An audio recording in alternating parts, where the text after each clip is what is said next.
Dito na tayo mga kababayan sa ating seryosong kwento. Ngayon kasing araw na to, EDSA People Power Anniversary, nag-press briefing uli mga kababayan si Presidential Communications Office, USEC Attorney Claire Castro. Siselebrate ng Palasyo Malacanang ang presidente po, anak ng pinatalsik na presidente ng Pilipinas. The fact na landslide yung mandato na binigay sa ating Pangulong Bongbong Marcos. Ang ibig sabihin, majority sa ating mga kababayan hindi na interesado diyan po sa nagpapagang mga balita at pagtalakay sa mga isyu ng lipunan. Pulsa, opinyon, banat at paglalantad sa katotohanan. Pulsa, what you see is what you get. You decide. Kumusta po kayo mga kababayan? Dito ulit muna tayo sa Joke Time. Para lagi pong masaya, kahit mainit na po ang politika. Ano anya yan, Mr. Maravillas, na kwentong katatawanan mo? Padala po ito ng isang tagapanood natin. Hindi lang nasabi kung taga-sansa siya. Ayan si Noel Enchong. Noel Enchong. Ang titulo nito, actually wala man title. Lagyan na lang nating title. Duwending ambisyoso. O ngayon, may isang lalaki daw. Galing sa birthday party, lasing, napadayo sa isang baryo, mga kababayan. Ngayon, siyempre, inuman, hating gabi na ng umuwi. Habang naglalakad, mga kababayan, sa masukal na daan, pauwi sa kanilang bahay, nakaramdam yung lalaki ng pag-ihi. Kaya, siyempre, huminto siya. Ngayon, habang umiihi, may narinig siyang nagsasalita. Maliit na boses po. Galit na galit. Sabi ng maliit na lalaking nagsasalita, "Hoy, bakit mo ako inihian?" Taranta po yung naging lasing na lalaki. Yun pala, naiian niya yung nuno sa punso. Duwende. Matandang duwende, mga kababayan. Sabi ng lalaki, "Naku, pasensya na po kayo. Hindi ko po sinasadya. Hindi ko po kayo napansin. Madilim kasi po rito. Patawarin niyo po ako." Takot na takot yung lalaki. Siyempre, nuno sa punso yun eh. Sabi ng duwende, ng nuno sa punso, "O sige, patatawarin kita." Sabay tanong ng duwende, "Gusto mo ba anyang yumaman? Bibigyan anya kita ng pera, ginto at brilyante." Sabi ng nuno sa punso ng duwende. Nagtaka yung lalaki. Kasi naihian na nga niya po. Pero nag-alok pa yung duwende ng kayamanan. Bakit niya kaya? Di ba, nakapagtataka? Pero siyempre, sabi ng lalaki, wala naman anyang mawawala. Pagkakataon ko na itong yumaman. Sabi ng lalaki, sagot ng lalaki sa duwende, "Paano ho?" Sagot ng duwende, "Sa isang kondisyon niya, bibigyan kita ng kayamanan." So sabi ng lalaki, "Ano po yung kondisyon ninyo?" Sagot ng duwende, "Palitan niya tayo ng ari."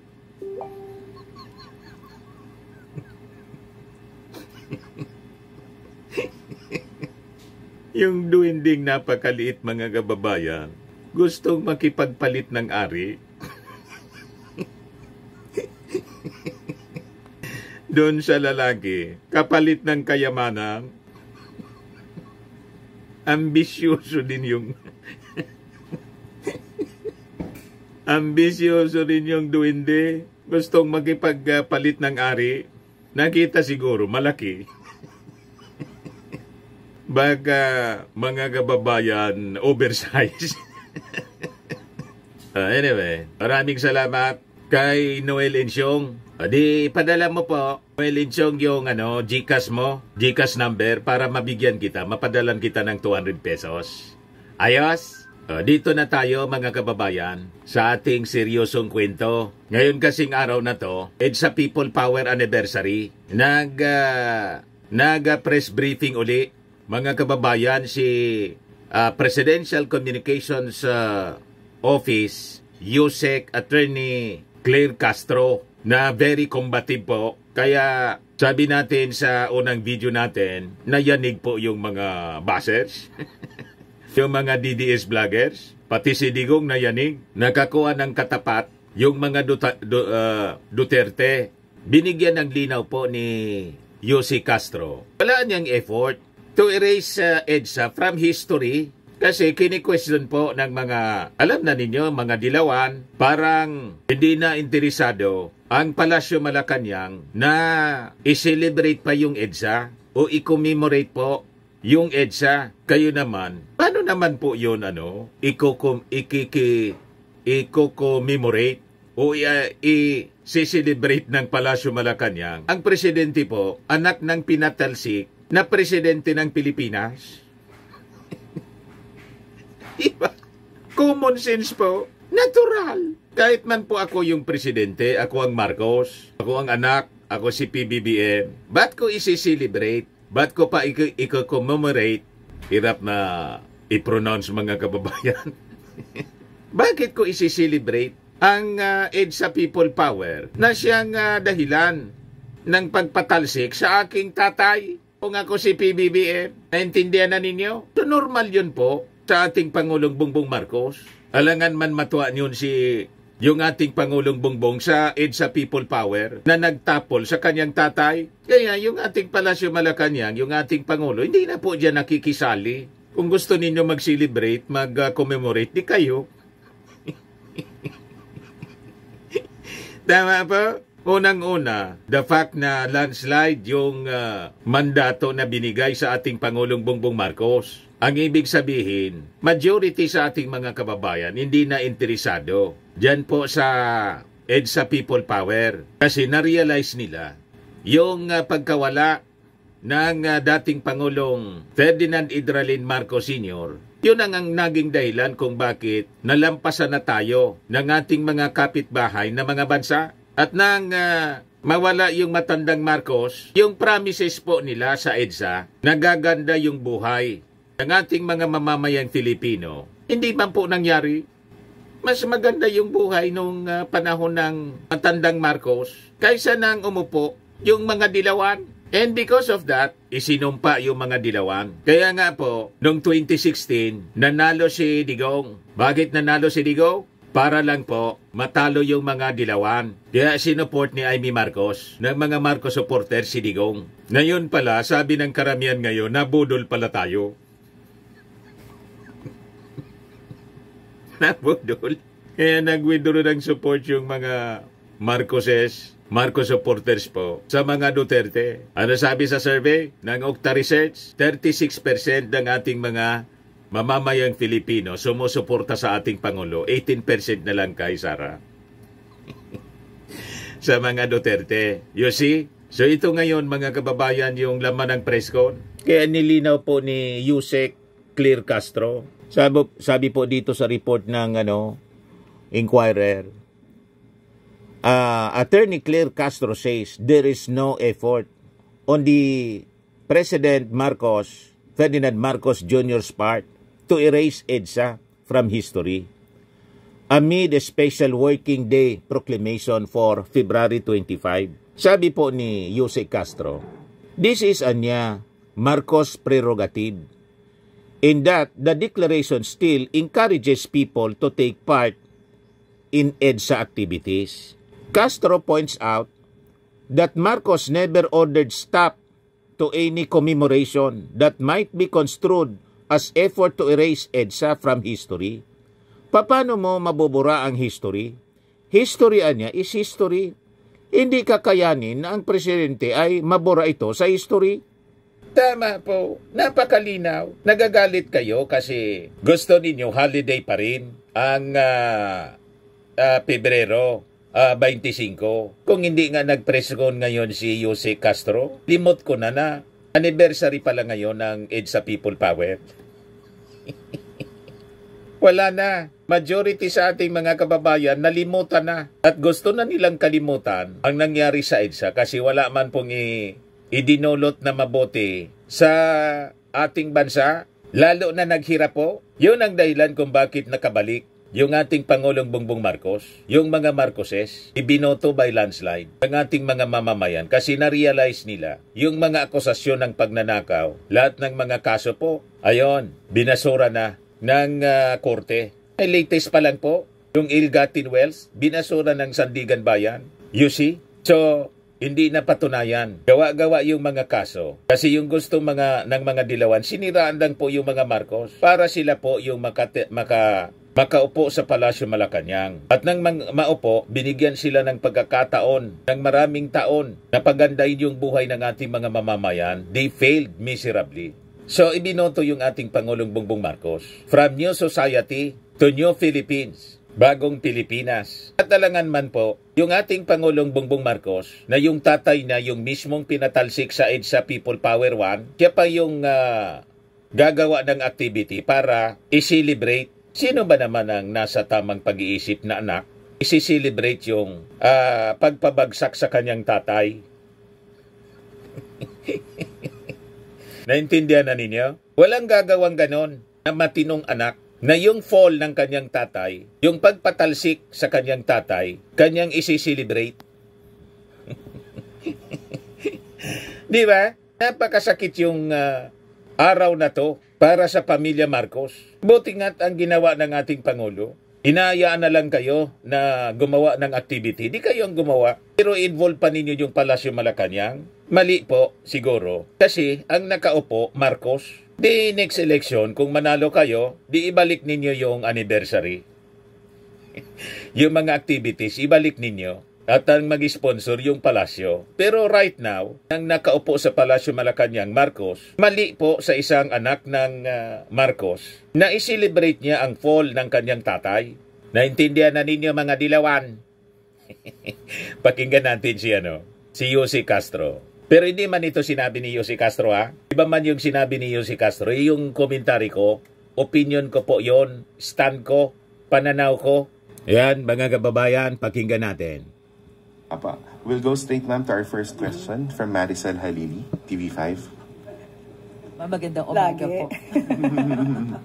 Ma'am, today kino-commemorate yung EDSA anniversary, but then some are saying na bakit hindi siya na-declare as non-working holiday gaya dati. May we know the wisdom of Malacanang? Bakit idiniretso since, I think, 2023? Hindi na siya na-declare as non-working holiday. Yes, as of now, February 25 is declared a special working day. And I think it is the prerogative of the President. And when we say special working day, still, there is encouragement to people to commemorate, to join any event. And it will not hinder any activity to commemorate the EDSA People Power. But isn't this an effort, ma'am, from Malacanang para kasi yung mga critics sinasabi na gusto nang burahin yung part na to ng history ng bansa? Okay, again, yan na naman ay kanilang mga opinion sa mga balak na tumuligsa sa Pangulo at sa pamahalaan. Unang-una, isipin po natin, mayroon po bang pinahinto ang Pangulo na anumang activity na patungkol dito sa commemoration ng EDSA People? Since the time po na siya ay naging Pangulo, wala po tayong nadinig na anumang pagpapahinto ng anumang events, any activities na maaaring mag-commemorate ng nasabing event. And at the same time, pansinin po natin paano po mabubura ang history. History is history. Correct. So hindi po kakayanin po lang ng presidente na ito ay mabura sa ating history. Pero what do you want to tell those universities and colleges na nag-decide to suspend their classes today to commemorate the EDSA anniversary? They are given the freedom to do that. Kaya po hindi natin sinasabing ang Pangulo ay humahadlang sa anumang balaki ng anumang organisasyon, universidad, sa kanilang mga gagawing activities. So kung balak po nila talaga na sila ay walang klase, it's up to them. Free po sila to do that. Tama. Yung mga universities po, mga karamihan dyan, mga administrators at may-ari po, mga dilawan, nga po sa mga universities, si Leni Robredo noong 2022, doon po siya nananalo sa survey. Kahit ngayon, mga pa-survey sa mga eskwelahan po, si Kiko at yung mga kandidato, si Bam Aquino, laging nagtatap doon. Konti man lang po ang population ng mga universities. Sa general population po, ang nagtatap sa mga surveys po, yung kandidato sa pagkasenador ng Alyansa ng Bagong Pilipinas. So anyway, demokrasya po tayo. Yan ang punto po ni Atty. Claire. Yusek Claire Castro. Yung gusto gumawa ng activities, di gumawa kayo. Hindi man po hinihinder. Hindi man po pinapatigil. Pero sa punto ko po, aking pananaw, ito akin na po to, hindi na kay Claire, kay Castro. Mali sa ating Pangulo na siya isang Marcos, anak ng dating Pangulong Ferdinand Edralin Marcos. Tapos isi-celebrate niya ang fall, ang pagpatalsik sa kanyang tatay. Ano yun? Hindi man po buang yung ating Pangulong Bongbong Marcos para gawin yun. Lumalabas, trinidor niya yung kanyang tatay. Tatay niya yun. Tatay niya yung tinapol ninyo. Pagkatapos, makikisali sa inyong celebration, sa inyong anniversary. Ano kayo, hilo? Kung kayo manalo sa susunod na eleksyon, 2028, dilawan yung uupong presidente na malabo man po. O di ibalik ninyo yung celebration. Mismong Palasyo Malacanang yung mag-sponsor kasi kayo yon dilawan. Pero ang isang Marcos, hindi tama. Alangan para sa kanya na siya mismo ang gumawa ng activities para magsaya doon sa araw kung saan tinalsik yung kanyang tatay. Pinalayas ninyo. Di ba? Mga loko rin yung pag-iisip ninyo. Nakita na ninyong Marcos ang nakaupo at binoto ng ating mga mamamayang Filipino. Asa pa kayo na isi-celebrate yung EDSA? Kayo ang mag-celebrate. Pero yung Malacanang, yung presidente, hindi makikisali dyan. At tama lang. Pero hindi kayo pinipigil na suspend ninyo yung klase. Gusto ninyo, gawin ninyong isang linggo. Inyo yan.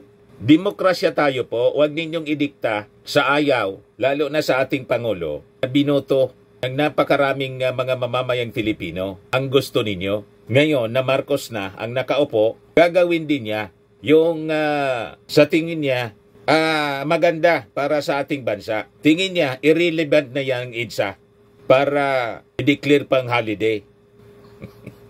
Magtrabaho na lang tayo. Special working day. O, di ba? Balikan natin mga kababayan si Atty. Claire na isang palaban. Isn't this undermining the gains of the EDSA revolution and diminishing its spirit and essence? No, I don't think so. We don't think so. Why? Sabi ko nga po kanina, if there is the intention to erase the memories of EDSA people power, ibang klaseng pamamaraan ang gagawin. As a matter of fact, we declared it as a special working day. But it is considered just a regular working day. But what's the purpose of a special working day? It's to encourage people to join any event kung kanilang kailangang i-commemorate ang isang affair. One final point on this issue. Having said all that, ano ho ang pahayag ng Malacanang sa araw na ito? The President normally releases statements to communicate to the people, to commemorate whatever that particular holiday is all about. So ano po ang pahayag ng Malacanang sa araw na ito? As of now, yung pa lang po, dineclare lang po na ito ay special working day. And I think it means a lot to all the people. You are encouraged to go out, to do your activities, to commemorate the EDSA people power. Bakit pa kasi kayo nagdidemand ng mensahe? Walangan man magmimensahe pa ng maganda dyan yung ating Pangulo. So, the fact na hindi na siya nagbibigay ng mensahe, ayaw lang niya kayo na masaktan. Kasi alangan man, masama yung loob niya sa nangyari nang patalsikin yung kanyang tatay, tapos hihingan pa ninyo ng mensaheng maganda. Masama nga yung loob eh. So, yung sama na niya ng loob, kinimkim na lang niya. Imbes na magbigay siya ng mensahe na pwedeng makasama sa inyong loob, hindi na lang siya nagmensahe. Magandang pag-ugali yan ng isang tao. Sabi nga po, pag wala ka mang magandang sasabihin niya, magkakasakit ka pa sa iyong kapwa, huwag ka na lang magsalita. Yan ang turo ng mga matatanda. Tama ba? Ganun ang pag-ugali ng ating Pangulong Bongbong. Naturuan ng tama ang kanyang mga magulang. Kaya tingnan ninyo, kahit pinagbantaan na ni Digong, ni Sara, yung ating Pangulong Bongbong Marcos, pero yung mga statements niya pong pinalalabas, kahit minsan may patama, wala kang maririnig na mga masasamang salita tulad ng lumalabas sa bibig ni Digong. Walang ganun. High level pa rin mga kababayan. He is a statesman mga kababayan. Disente pa rin siya kung magpalabas ng mga statement. Dito nga sa impeachment ni Sara, ayaw ng ating Pangulo siyang mag-initiate na siya mismo ang magpapatawag ng special session. Kasi sabi ni Yussi Claire Castro, awkward naman yun anya sa ating Pangulo. Tama, may delikadesa yung ating Pangulo. May hiya naman po yung ating Pangulo, hindi yung tulad ng ginagawa ng mga Duterte, harap-harapan. Gusto nang palitan yung ating Pangulo para iupo si Sara. Wala talagang mga kahihiya. Pero yung ating Pangulo, sabi niya, kung hihingin niya, ihilingin ni Senate President Chis Escudero, magpapatawag niya ako ng special session. Wala pa man niyang tawag hanggang ngayon. Ayaw niyang mauna kasi ipiperceive ng tao, lalo na ng mga kalaban, na atat ang ating Pangulong tanggalin si Sara.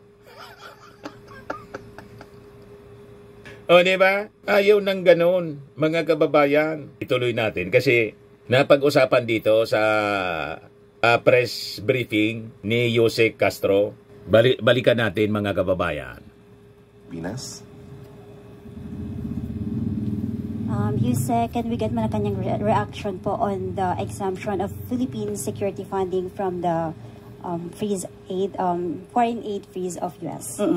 Of course, natutuwa po tayo, nagkaroon nga po ng direktiba ang si US President Trump na 90 days magkakaroon ng i-freeze ang foreign aid. So kung nagkaroon po tayo ng exemption at nagkaroon po tayo at ibibigay po at i-release ang $500 million foreign Filipino financing sa atin, ito po ay napakalaking bagay at nagpapasalamat po tayo sa suporta na yan. Tandaan po natin, ito pa ay mula sa pamahalaan po ni dating Pangulo na US President Biden at ito pa rin po ay pinagtibay din po sa panahon po ni President Donald Trump. So masarap po na makatanggap ng ganitong good news at ang suporta po ng US sa atin ay hindi po mapapasubalit. But you say Sasama naman ang loob, mga kababayan ng mga DDS kasi pinalalabas nila mas close si Digong kay Trump. Nakita na ninyo, espesyal ang pagtrato sa atin ng Amerika. Alangan man pabayaan tayo. So despite the freeze in aid, mga kababayan, sa ibang mga bansa, in-exempt po tayo kasama yung Taiwan sa in-exempt sa military aid. Ibig sabihin, di tayo pababayaan, mga kababayan, lalo pa yung mga barkada na mga, alam na ninyo, yung dito sa issue sa West Philippine Sea, alangan manayaan ng ng Amerika, ang pagsasamantala ng mga Chinese dito sa West Philippine Sea. Yan ang ibig sabihin nun. Military aid po yon. In-exempt tayo sa sa freeze policy. Without po itong funding ng US from US to the Philippines, can we categorically say na on track pa rin po yung AFP modernization natin? Of course, hindi natin to isasabalang baliwala. Napaka-importante po ng AFP modernization. But of course, with the additional help, mas malaki pong bagay ang maitutulong ito. Next question. Sean Ayu, People's Journal. Good morning, ma'am. Ma'am, dun sa impeachment kay Vice President impeachment. Sara Duterte, can the President call for a special session even without the request ng Senate? Para pong the way we see it, it would be an awkward position on the part of the President to voluntarily call for special session, considering that there is this ongoing intrigues that the President is behind the impeachment proceedings. So it is better for the Senate to request the President, considering that even the President made this pronouncement that if the Senate will ask him to call for a special session, he will do so. Pero ma'am, yung word na forthwith, yung immediate, isn't it enough basis to call for a special session? Okay. Marami pong dito, marami pong mga iba-ibang klase ng opinion. But if you will look and read the provisions of the Constitution, you will see po, to forthwith proceed. Alright? Pero wala pong makikitang time element. Is it to forthwith proceed even during recess? Because they can proceed definitely if there is session. There's no question about that. But to proceed during recess, gray area po yan sa Constitution. So they may forthwith proceed after the recess. Pag may session po, walang problema eh. They have to do. But during the recess, wala po sinasabi ng Constitution na you have to call for special session to proceed with the impeachment proceedings or with the impeachment trial. Wala po kasing gano'n nakasabi sa Constitution. Last na lang, ma'am. If and when merong special session, is it legal to call, magkaroon ng impeachment trial? Is it legal na magkaroon ng special session considering na the agenda is limited sa impeachment trial, hindi yung sa legislation? Meron din po dalawang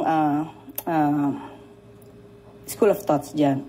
Pero kung papansinin niyo po ang Constitution, the President may call special session anytime. So, with that, hindi lang po ito limitado sa kung may urgency patungkol sa bill or legislation, but we believe it is also, it includes also the impeachment trial. Kasi it's anytime, without any condition. May request na ba ngayon, ma'am? Wala pa po kami natatanggap. Thank you. Ana Badjo, GMA News Online.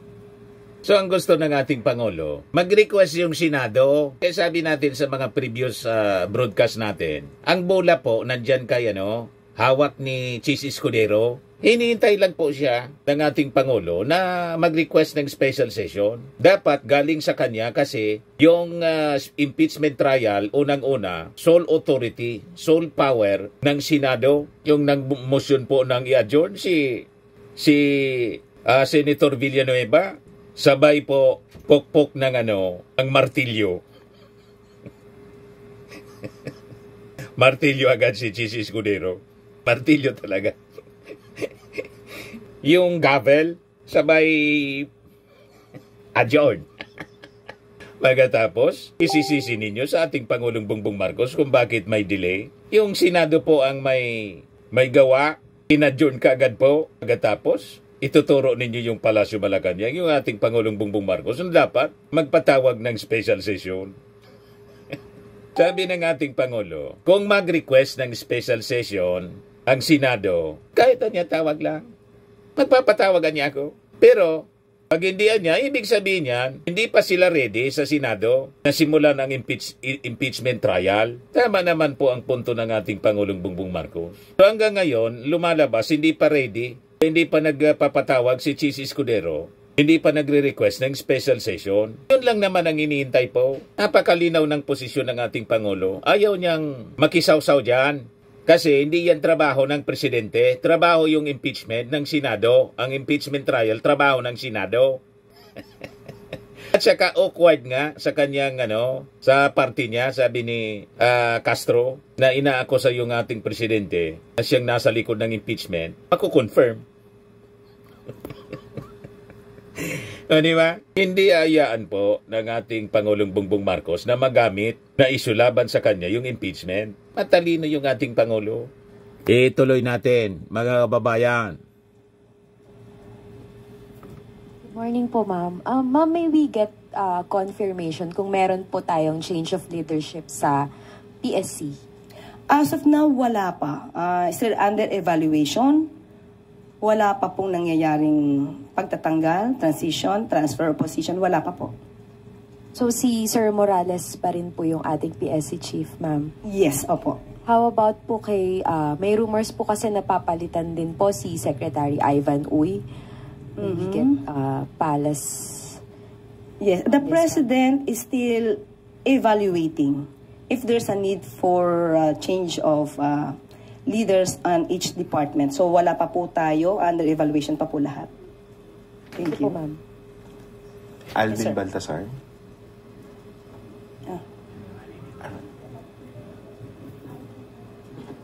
Yusek, magandang umaga po. Good morning po. Sa pagkakabanggit nyo doon sa huling sinagot nyo doon sa tanong, apparently parang hindi lang ang DICT ang ine-evaluate. Meron pa po bang ibang department? Pagdating po kasi kay Sir Ivan, wala pa rin po kaming na-receive na information. So kung meron man pong magiging balasahan, lahat po siguro kami dito ay under evaluation. Thank you, Yusek. Eden Santos, Net25. Good morning po, ma'am. Morning po. Sabi niyo po kahapon ba yun nung unang harap niyo sa MPC, nalalabanan po natin ang fake news. And may mga sa post po ni former Senate President Juan Ponce Enrile, binabanggit niya yung mga fake news, yung mga kinakalat, lalo na sa SOCMED. Ano po? Hanggang saan po ba you will make patol dun sa mga fake news na sinasabi ninyo na ibinabato po ng mga kalaban ng administrasyon?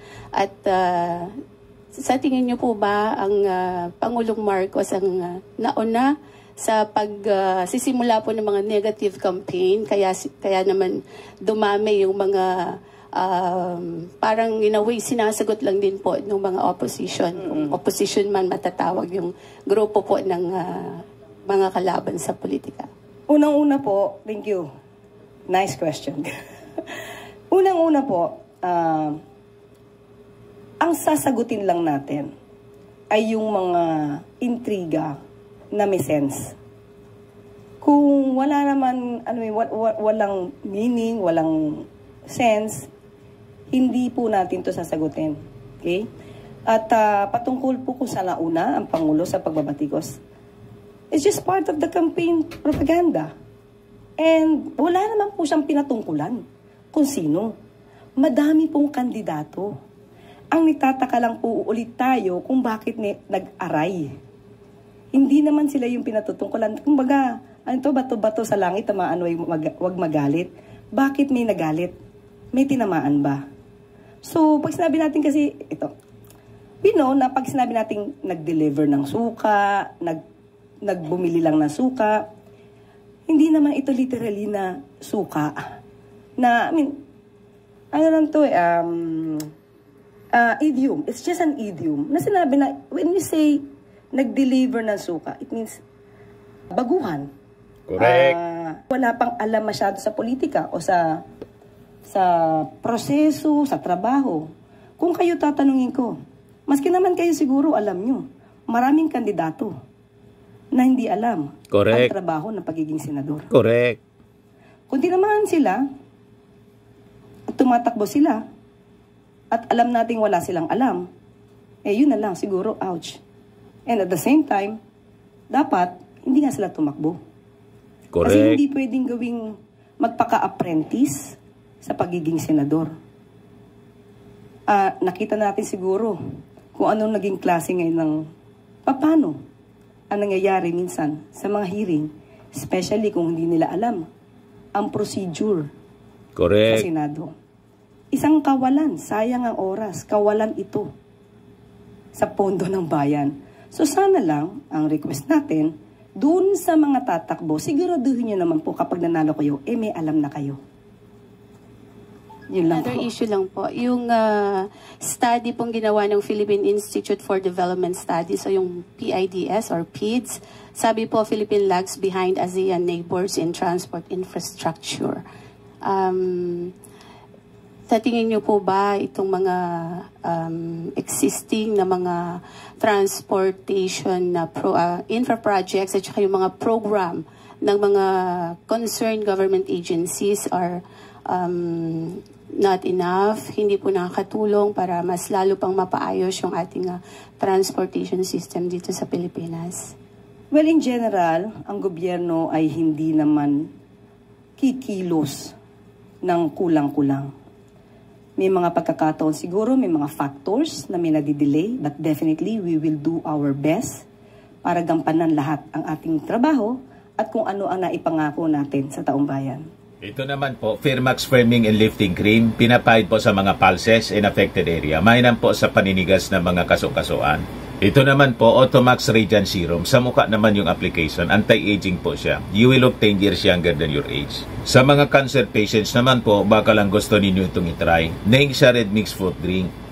Hindi mo po siya gamot, food supplement siya. Kaya lang, gawa siya mga kababayan sa goji berry. Yung goji berry, may anti-cancer properties.